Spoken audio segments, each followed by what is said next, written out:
Hello, everybody. Welcome to this Grand Cruise Astrology. My name is Clayton Cruz. Today, we're going to talk about the eclipse coming at the end of October, and then another one coming on November 8th. So there's one on October 25th, one on November 8th. First eclipse on October 25th is a solar eclipse. And so, as I've said before, when you have an eclipse, you have when you have a solar eclipse, you have the sun and moon conjunct in the sky. It's a new moon, but the latitude is similar enough so that in certain parts of the world, you have astronomically, you have the moon blocking the sun, and so that there are certain parts of the world that are astronomically seeing the eclipse or have a lack of sunlight because of the eclipse. For the most part, it's going to be, astronomically speaking, that's going to be happening in parts of Eastern Europe and Russia, and some other places as well. But astrologically, we all feel the effects in certain parts of our chart depending on our chart structure. So this eclipse is going to be happening at 2 degrees of Scorpio. And so what I'm seeing here with this eclipse, it's going to be quincunx to Jupiter. It's going to be, it's going to have we're going to have a lot of planets around. We're going to have Venus right there on the eclipse. So this is going to be affecting how we relate to one another, relationships. I mean, this is within 40 minutes. 2 degrees, 40 minutes is where Venus is at, and 2 degrees 00 is where the sun and moon will be conjunct and the eclipse will be happening. And so this is pretty close proximity. And so Scorpio is the sign of transformation, death, and rebirth, really digging below the surface to uncover the truth about our dynamics, in this case, in one-to-one situations, and our dynamics in relationship and how we connect and communicate. This could also get into our values and our valuables. Think about Venus and what it rules. It rules Taurus. It rules the sign of Libra as well. So this has to do with relationship harmony, but it also has to do with resources and material matters, as well as our values around that and our value system. So with it being a south node eclipse for the first eclipse, for that solar eclipse, this is about where are we hanging on? Where we have attachments that are unhealthy? Where do we have attachments and that are no longer relevant in this current day and age, right? So this could be relationships that we have that are really past time to be let go of, and we need to make that final release, okay? This could be with our attitudes around material possessions. This could be our value systems. Whatever it is, and wherever it is in our chart, there's a release happening, and it's a release in matters of Scorpio. So Scorpio is about transforming them and really being very thorough about it. And this could be it can be very sudden. It can be, solar eclipses a lot of times have to do with external events and things in the world happening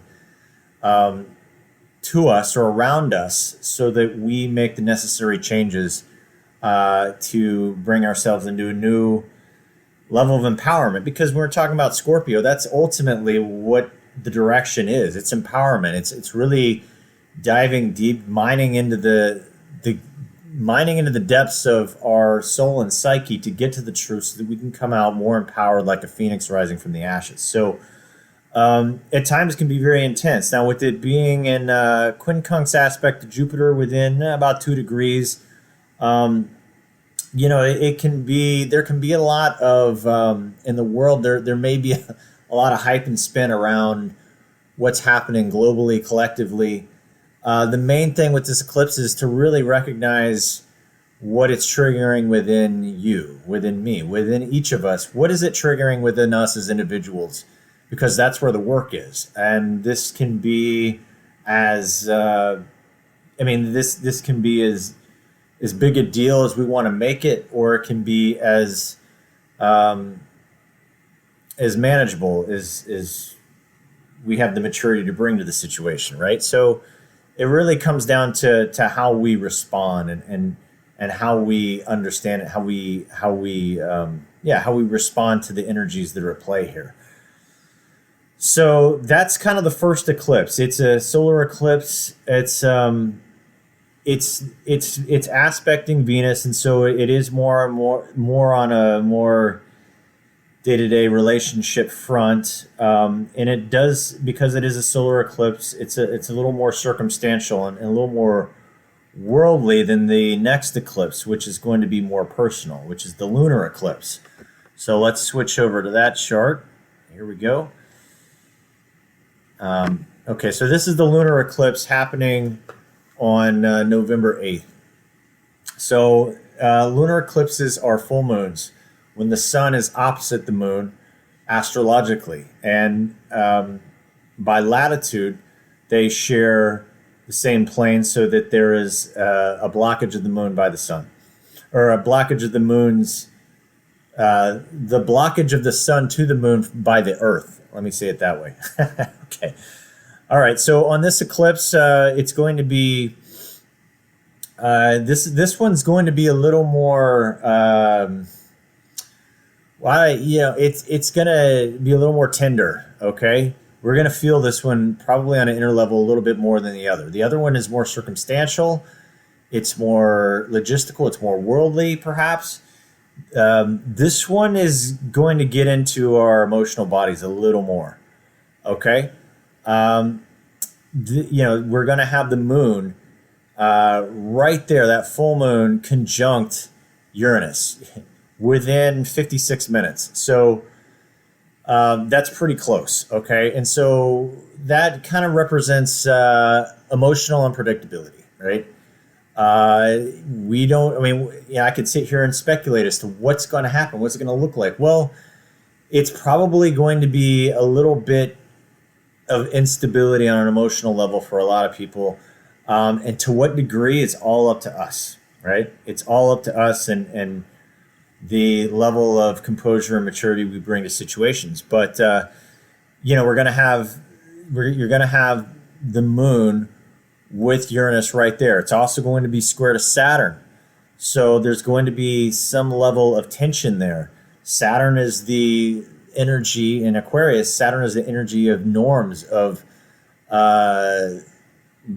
you could call it stability or even blockage, or it's the unchanging agent, whereas that's what Saturn is, whereas Uranus is the change agent. It is the lightning. It is fast moving, whereas Saturn is slow and dug in, right? And so these two energies have been with us for almost a couple of years now, and they've been bringing this tension of, newness and revolution and futuristic thinking against what, the Saturn, which is okay, yes, but what about, the group dynamics? What about order and tradition and custom, right? And thinking of more than just self, whereas, Uranus is about, hey, but what about the individual? What about, individual expression? And so there's these two energies that are in an aspect of tension, right? And so they've been in play. Now, with this full moon that we have, it's forming a T-square, right? And so the T-square with this eclipse gets resolved through Saturn in Aquarius, right? So we're looking to Saturn in Aquarius for resolution to this energy of the sun in Scorpio, which has to do with death, rebirth, transformation, and the moon in Taurus, which has to do with values and possessions, and it's a more personal. It's how we feel about that. It's the emotional body we bring to that, right? There is a opposition here, creating tension. Where do we find the outlet for it? We find it in the sign of Aquarius. Saturn is right there. And so this is really asking us to really look to precedent, to look to the past, to look to things that are, look to solutions, creative solutions, because this is Aquarian energy, right? We're looking for creative solutions. We're looking for things that are different and outside the box, perhaps, but things that have been tried and tested and true, things that we know to be workable, right? It's sort of like really going by what we know, right? And getting very practical, getting very realistic, getting very three-dimensional, right? That's what Saturn is asking us to do during this eclipse. Now, because this is a lunar eclipse that we're looking at it on a more personal level, a more emotional level. So what does that look like? Well, it suggests that in the time when things are haywire and that Uranian energy is bringing a lot of unpredictability and change, and there's a lot of chickens with heads cut off, seemingly, running around us, we look to ourselves, to our own things that we know to be true, things that are solid. We don't look outside, we look within. We let some time pass. We take a deep breath. Saturn rules time. Saturn rules patience. Saturn rules, okay, let's give it a minute. Let's take a deep breath here, okay? It rules composure, right? So, Saturn in Aquarius, this is about collective composure. And this is about keeping our heads on straight, right? So that's sort of what this is about. It's it's an individual energy because it's dealing with us on a personal level, but it's the outlet for it is going to be some collective awareness around how we're acting and how we're processing this information in relation to everyone else. And Saturn is going to be at the head of this T-square.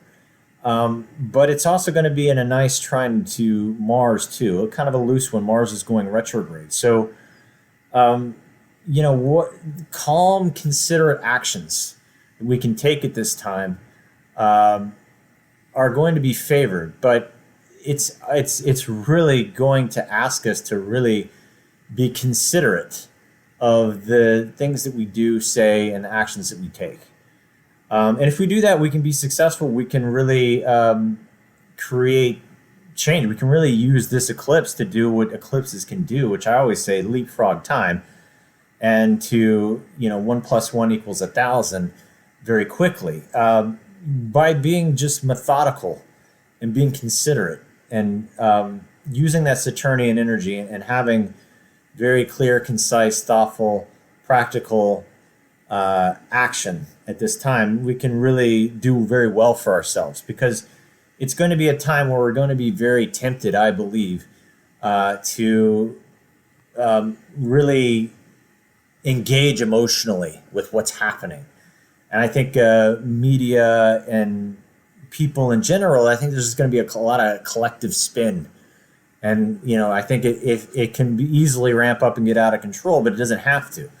And the more that we can unplug, let some time pass and take a deep breath, whatever the case may be, I think we're going to do well for ourselves and we're going to do well for the people around us. So that's what I have with this eclipse going, these two eclipses going forward. Once we get to December, there's going to be another full moon, December 8th, a full moon with the full moon conjunct Mars at that time. And, that again is going to be another installment of action coming from the moon, where we're going to be compelled to act on our emotion.